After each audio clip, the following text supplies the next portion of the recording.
As Mark said, I'm Eric Souhrada, and he's right. I work for the IowaDOT, at least until after this presentation. You'll notice it says IowaDOT and not IDOT. There's a reason for that, which I experienced a few years ago. I was going fly fishing up in the mountains in Montana, stopped in Red Lodge, Montana at the hardware store to get a license. The lady behind the counter runs her information up on the screen. She starts laughing. Calls all her co-workers over, says, "You got to see this." I'm looking at the screen, what's so funny? She says, "The occupation, this guy says he's an idiot engineer." It's not how you spell idiot, of course. But for some reason, she had a black eye and a missing front tooth, and she had me by 20 pounds, so I didn't say who the idiot was. So, tidbit of information, that's why it's IowaDOT and not IDOT. So, you'll notice I used one of our famous bridges as my backdrop. Madison County bridges, the covered bridges. Had that movie, Bridges of Madison County. I'm a huge Clint Eastwood fan, so you can imagine my disappointment in that movie. Moving on. I'm going to try using this here, see if this works. There we go. Bridge inspection standards. I oversee all the local agency bridge inspection in the state of Iowa. And so my job is to review their bridge inspection programs to make sure they're in compliance with all the metrics of the National Bridge Inspection Standards. In 2005, the National Bridge Inspection Standards were revised, and when they became effective, the DOTs were specifically responsible for all the local agency bridge inspection within their jurisdiction. However, the DOT could delegate that to the local agencies. And that made us feel like feds because, you know, we have all the authority and no responsibility to push it off on somebody else. But we still have the responsibility for the inspection, but the locals still have to do it. Oversight, local public agency. Prior to 2006, I was in final design. And the way they used to do the reviews is there were no policies or procedures. At the time, the federal agent in Iowa would come to the bridge office and he would grab some guys from methods, some guys from bridge office. They never got me because I was eating second breakfast or something. They never picked me, but I never went. But they would just get this gaggle of guys together that really didn't know a whole lot about bridge inspection and what was going on. And then they would randomly grab some county out there and go beat them up. And I noticed they only went about 100 miles from Ames, and that's where all the good restaurants end. So I think that's why they never went any farther. But they get picking on the same counties over and over. And then they would, you know what they do? They just call up the counties. And I never did that to you, William. I've never done that to you. So they would call up the counties and say, "We're coming tomorrow. I don't care what you're doing, we're going to be there." And then they would go through all their bridges. And they would find fault with whatever they could, and they'd pile them on the desk. And then the next 2 days, they would travel around to those bridges and find more problems with it. And then when they found all these problems, they would withhold all the federal funding until they got them corrected. You know, I mean, it's like an interrogation. All they were missing was the rubber hose and the heat lamp. So the DOT in 2006 decided I should be employed. So they developed this field engineer specialist position, and I got the job because I've worked for 2 counties and 2 consultants, and so I've worn both hats and I had 14 counties I did bridge inspection for, so I had pretty good experience. And so they developed this position to review the county and city bridge inspection programs for compliance with the NBIS. We've got 19,195 county and city bridges in Iowa. It's harvest season. We may have a few less now. But at the time when I ran the query, that's how many we had.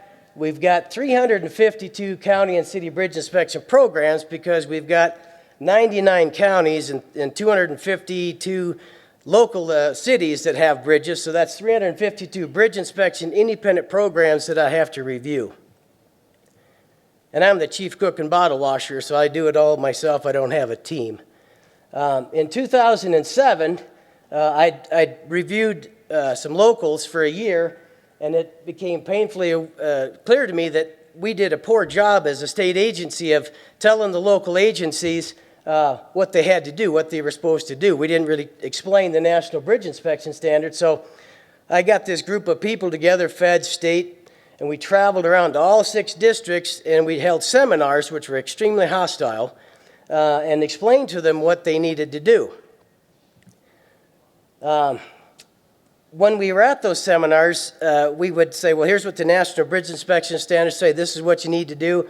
But usually, in usual fashion, the feds, they kind of give you this generalized rule, and you have to figure it out yourself. And then when you figure it out, they tell you you're wrong. So give you an example, channel cross sections. It says you're supposed to have an upstream channel cross section for every bridge. Well, the locals would say, what does that mean? Every 10 feet, every 5 feet, or just substructure units? So what we would do is we would try to explain exactly how we wanted it done in Iowa. Well, that didn't fly real well, so I came up with an instructional memorandum to address all the National Bridge Inspection Standards as it pertains to Iowa. And so we had a big committee. We met 26 times in 2 years to collect all the information from local agencies, consultants, cities. Everybody had input on the guidance that we put forth so they knew what to expect in the National Bridge Inspection Standards. And then I thought I had things pretty under control about then. And then our bridge maintenance engineer decided we were going to put all of our bridge information on an electronic system, on a database. And we had to come up with a name for it, and we called it SIMS. And like we all heard when we were kids, you know, it's all fun and games until you lose an eye. So we threw an extra I in there. We call it Structure Inventory Inspection Management System. It's SIMS. That's all our bridge inspection information is in that system. And that was in 2009. And I went in here kicking and squealing. I'm not a computer guy. I hated it. I was all upset. And I pouted a lot. But once I figured it out, it's darn handy. It's an excellent system, and I don't get near squared at like you used to. And the reason that I really like SIMS is because we can incorporate quality assurance and quality control very well. What we were going to have to do is I was going to have to go out and pick what they call control bridges in the state, 2 or 3 different bridges, and every inspector in the state was going to have to go out and inspect those bridges, and then we were going to have to come to Ames and hold hands and sing Kumbaya and decide why all these condition codes were different and waste everybody's time. Not only that, we were going to have to farm out 20% of the bridge inspections to another agency. Can you imagine that? 352 independent bridge inspection programs having to hire somebody else to do 20% of your bridge inspection. Or you could put everything into SIMS and I'll take care of it for you. See what I do for you, Wildem? It's right. I don't even get a fruitcake at Christmas time. It's a great system. We were able to put measures in there where you can't get into the load rating form unless you're a team leader or a program manager. So there's quality control, quality assurance built right into SIMS. And it's very helpful. And I can look over an entire bridge inspection program at my desk, and then I develop what's called the metric 20 form. I'll talk about that later. But I can do it all from my desk, and these guys never know I'm in there. I don't waste their time. So one of the things that we control are qualifications in there. I just was visiting with Mark about that. His name looks so familiar. Nobody does bridge inspection in Iowa till I approve their qualifications. They have to complete the 2-week course, the refresher training, fracture critical. It depends on what they're going to do. There's 130055 is a 2-week course, and then the feds came out with the 130056, which is a safety inspection course for professional engineers. It's only a 1-week course. And I thought, wow, that made sense, so it concerned me, because the feds don't usually do that. And so I thought, it's kind of like when I was in the Army and we'd go up to the chow line and they're feeding you steak. You're like, oh, geez, what's coming? So I saw this course come out and it made really good sense. And I thought, okay, what's coming? I was right.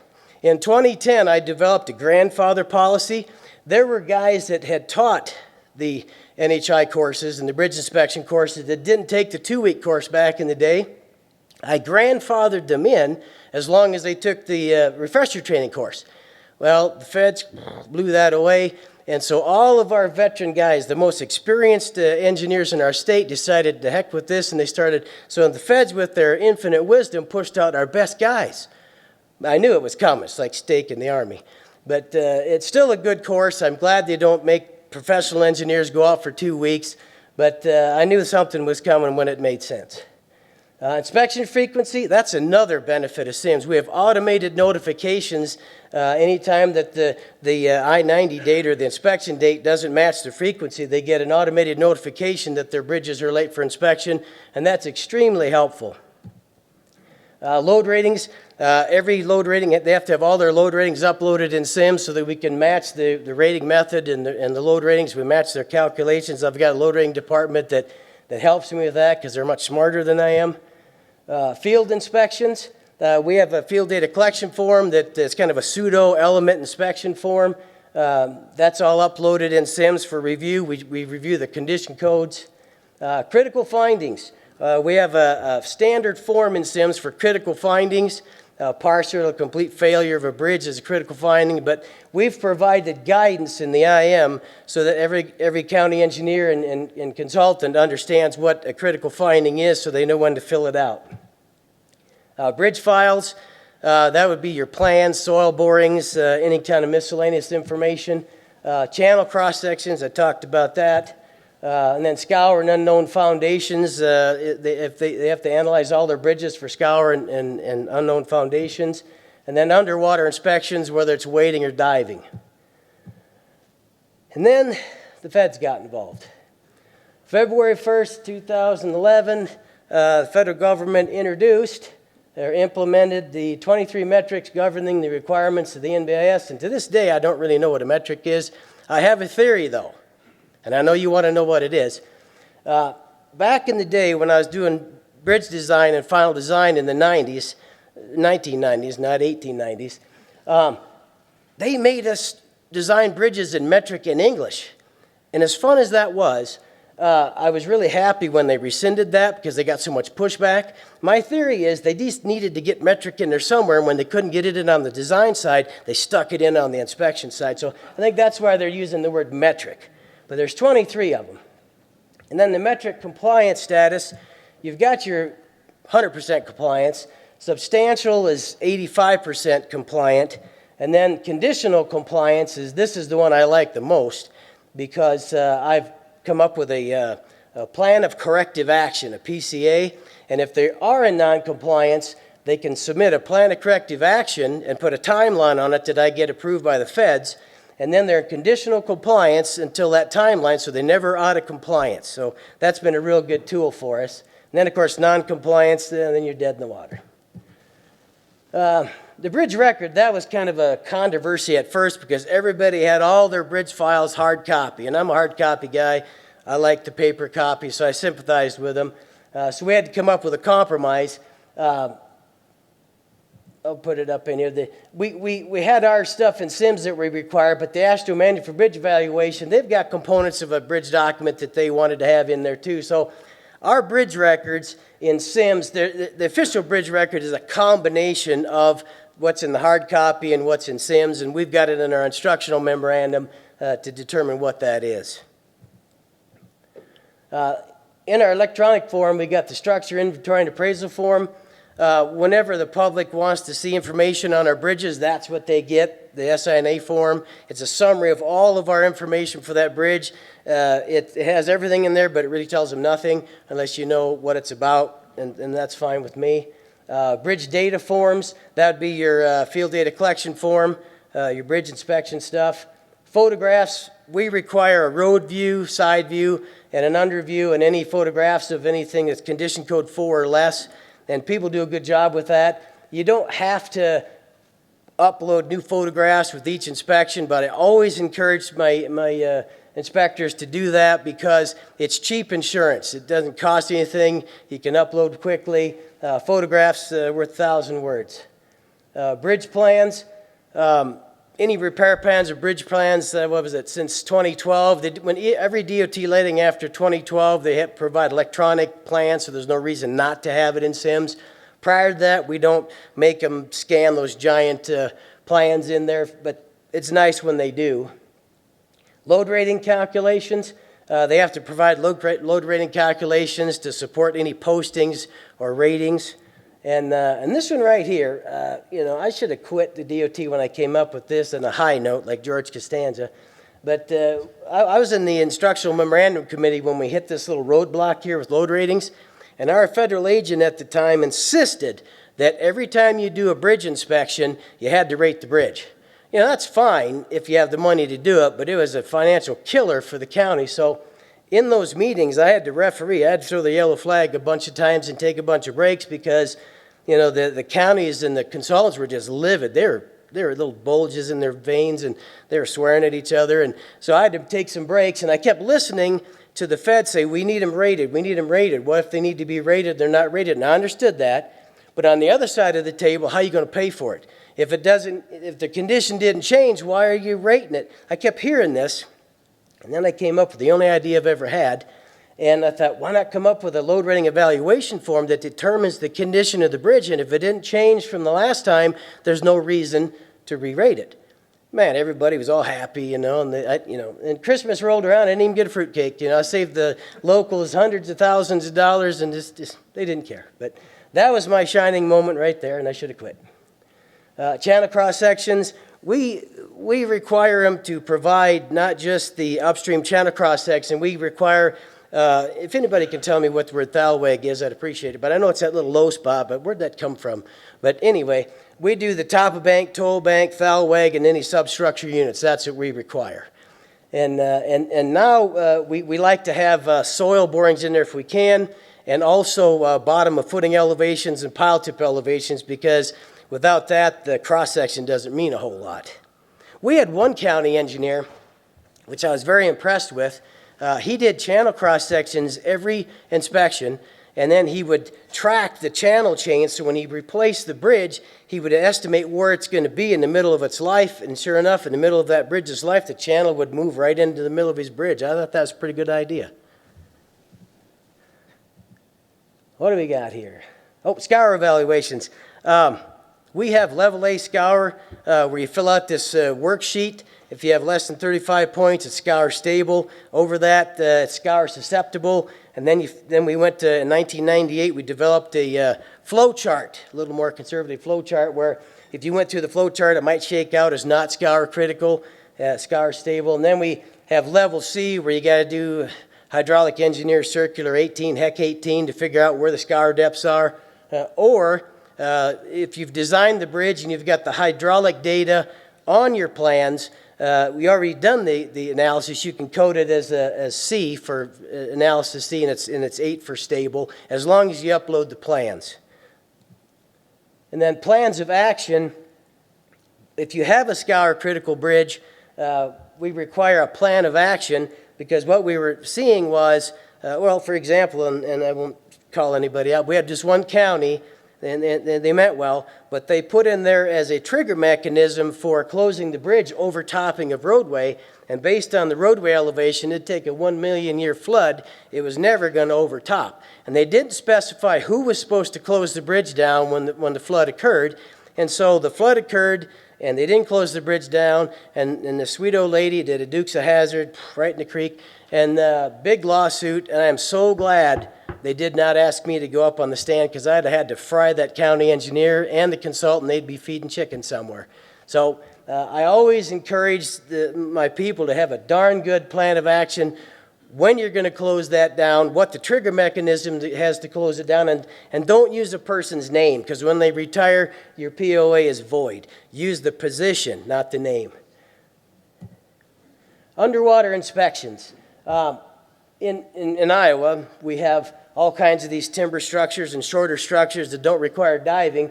We say 6 feet or more requires diving, but 2 to 6 feet requires wading and probing. And so we've got 2 different inspections out there, and we've got a standardized form in SIMS for you specify whether it's a diving or wading inspection, and then you fill out the proper form. Quality assurance forms, we started this, or I guess I did, I'll take the blame.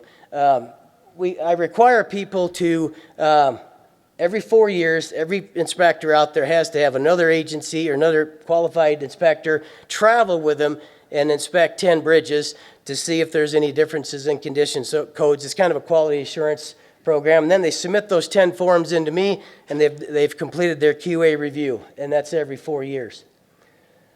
Fracture critical member form. Yeah, well, I was supposed to change that.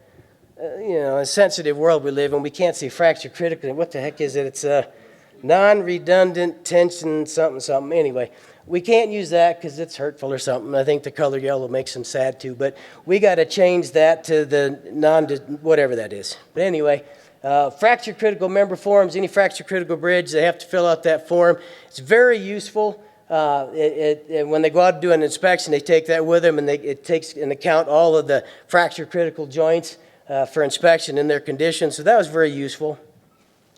Special inspection equipment, we have a form that they need to fill out if they need any special inspection equipment, because for some of these bridges you can't just put anything on there to inspect them.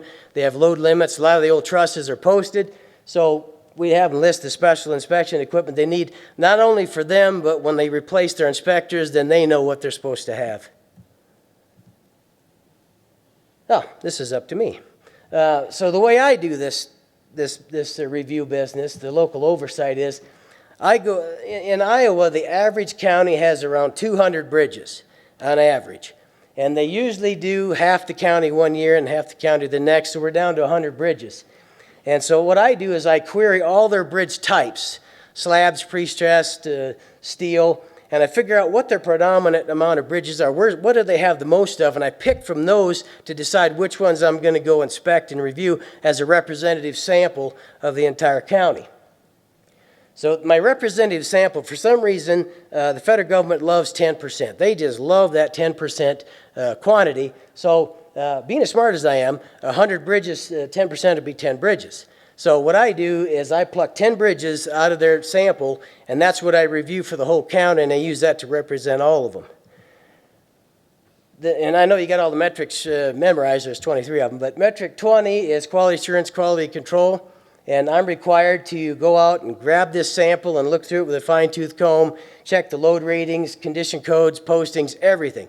So what I've found is I only have to really travel to 6 bridges.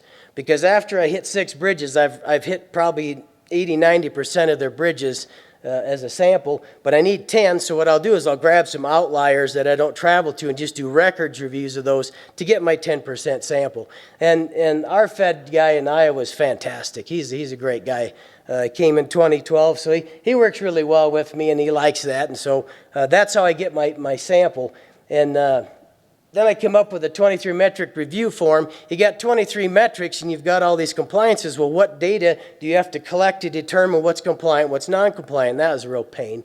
But I came up with all these requirements, federal and state, and I fill that out to determine the compliance status for each of the metrics. And believe it or not, we coordinate with the local agencies. I actually call them up. I'll call up William there and I'll say, hey, I want to come audit your county. What would be a good day? I coordinate with them. I work, whatever they want to do, I try to accommodate them. I've already been through their whole program and I know what the problems are. I develop a comments and corrections page for all the bridges we're going to go see, and I send it to them. And so they know exactly where we're going. They know exactly what my concerns are. It gives them time to correct them if they can. And I actually got in trouble doing that. Can you believe that? My old boss was a Fed. He had that Fed mentality. And, you need a head on a platter to justify your existence, that sort of thing. But Bruce is all mad at me because I wasn't putting anybody in compliance. I've been doing this 17 years, and I've never put anybody in non-compliance. And he was upset, and I told him, I said, Bruce, if I go to the field and these guys are all squared away, and they know what they're doing, isn't that a reflection that we're doing our job? Isn't that great? And shouldn't that be the way it is? And he stared at me, and he never bothered me again, but he never thought that way. You don't need to have problems. I hate problems. If you guys don't know what you're doing, that's on me. And that's the mentality that I've always taken, and it seems to work pretty well. And then I do the field and office reviews. I get that all done, fill out all the paperwork, and then I send in my final compliance status reports to Federal Highway. And like I say, I haven't put anybody in noncompliance in 17 years. I never saw much sense in that. They're having problems, so take away their money. How does that help? That just never seemed to make sense to me. And I have truly found that the local agencies in our state, man, they're some of the best people I've ever worked with. they're just trying to do their job, you know? And the consultants are great too. Everybody's just trying to do their job. Nobody's trying to do anything intentionally wrong.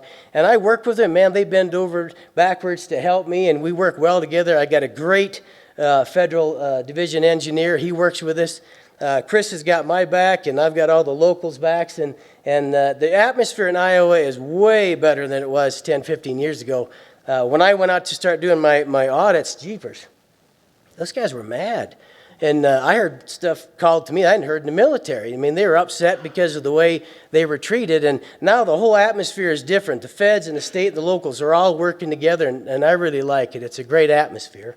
And I know I've picked on the feds. I'll extend an olive branch here. I only meant most of what I said.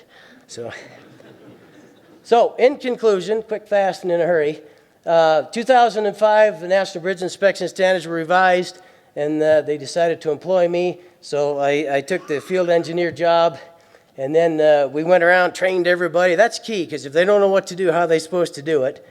And then 2008, we came up with the instructional memorandum to explain how they're supposed to do it. And 2009, SIMS came in, put it all on electronic form. That's been a great system.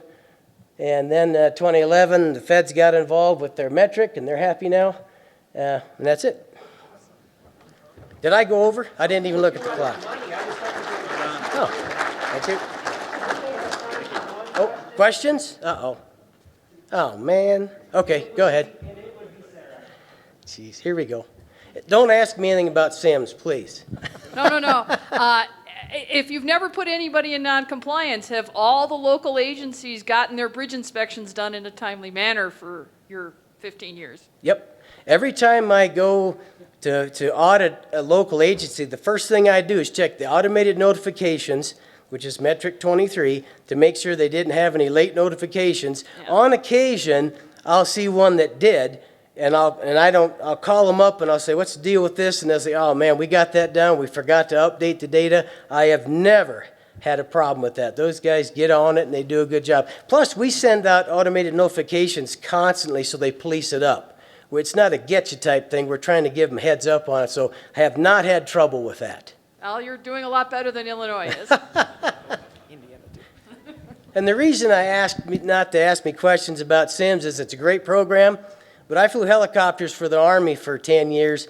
I can fly them suckers really well, but when they break down, I go sit under a tree because I have no idea how they work. Same thing with SIMS. I can navigate through there and do my thing, but when it breaks down, I don't know how it works. But you can ask me any question you want afterwards. I'm sure my time is up. I got to get out of here. So thanks for not throwing anything at me.